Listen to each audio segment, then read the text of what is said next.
Magandang umaga po sa lahat. Luzon, Visayas, Mindanao, kung saan kayong dako ng mundo po tayo nagbabalik dito sa ating munting channel. Samuel Soriano TV 29 para mag-discuss ulit ng another coins at ito po ay ating hilig, mangulikta ng barya. Kaya ho tayo nandito nagsisiling ng kanilang mga alaga ang aking mga koleksyon at isa tayong kolektor. Magandang umaga po sa lahat ng aking mga subscriber ko sa kayong dako ng mundo po. Keep safe po sa lahat in God bless.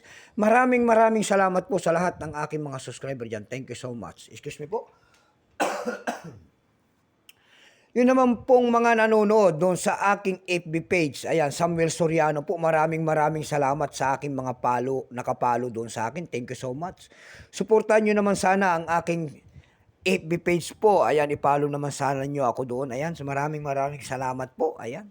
Meron naman tayo, yun naman po hindi pa po nakapag-subscribe dito sa aking munting channel. Anyayaan ko sana kaya't malaking tulong na po ang inyong gagawin tulad ng pagpindot ng ating subscribe button, like and share.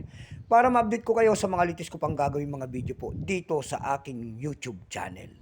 Ang barya po ay ating pag-usapan. Ayan. Meron naman tayong pag-usapang barya. Ito po ay pera po ng Indonesia. 100 rupee, year 1999. Ayan. Bago tayo magsimula sa ating talakayin, kilalanin mo muna natin siya para malaman natin ang presyo. Issue po Indonesia. Period Republic 1950 up to date po, type standard circulation coins, years 1999 hanggang 2005, value nito 100 rupee. Currency rupee 1935 up to date po. Composition po nito ay aluminum, kaya maselan. May bigat lamang itong 1.79 grams, may haba pong 23 mm. May kapal po naman 2 mm, hugis po bilog, orientation niya middle alignment.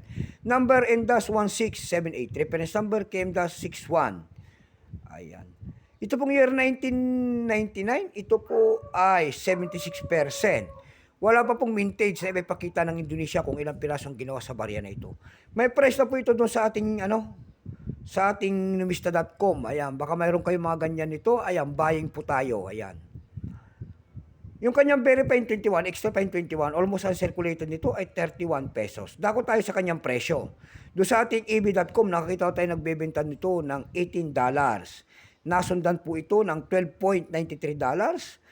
Mayroon naman tayo nakita doon na $6.93. Dako naman tayo sa Carousel PH. Sa Carousel PH naman po, nakita tayo nagbebenta doon ng 140 pesos. Nasundan po yan ng 100 pesos and then yung pinakamalit po ay 65 pesos. Ayan lamang po ang ating may babahagi sa ganda. So hanggang dito na lamang po Luzon, Visayas, Mindanao, kung sa kayong dako na mundo po. Keep safe po sa lahat and God bless.